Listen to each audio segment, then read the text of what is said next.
No one knows part 2 and part 3 from the completion testimony of the sent believer. It's been happening over and over. Some things always stay the same, while a majority of things seem to change. There are many ways and many ways left on avoidance of dealing with the way Jesus Christ left. We all know he was immortal, and if you didn't know, now you know.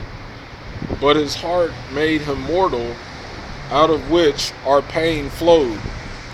The easiest thing to do in life is just to accept it. And yes, there's hatred in the world, and Jesus told me to expect it. I'm going back to the beginning so that I might help write the ending. What about those middle age events? Alpha means beginning, and Omega means ending. I believe those two choices will be used for my final answer.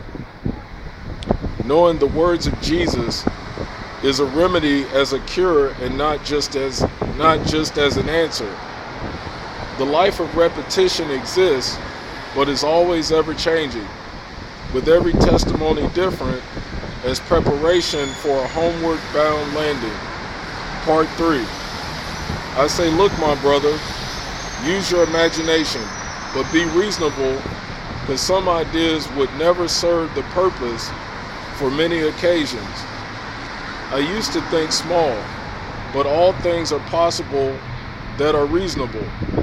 You look as though you do not have a clue, but all the boss company will be there when the situation is reasonable.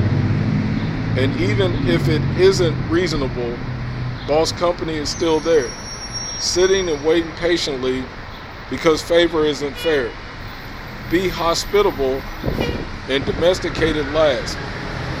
That is the goal and perfection, to lead people to a new home and body at last, at the last day. In one mortal's existence, since life doesn't happen overnight, it takes lots of resistance along the lots of persistence. So be consistent and ever vigilant. You will know when to move as a reward of your patience and diligence. And time after time, rewards become greater. Living in love to be molded in a trial by fire. To those that are worthy, what remains after the fire will be theirs, will stay theirs. No one knows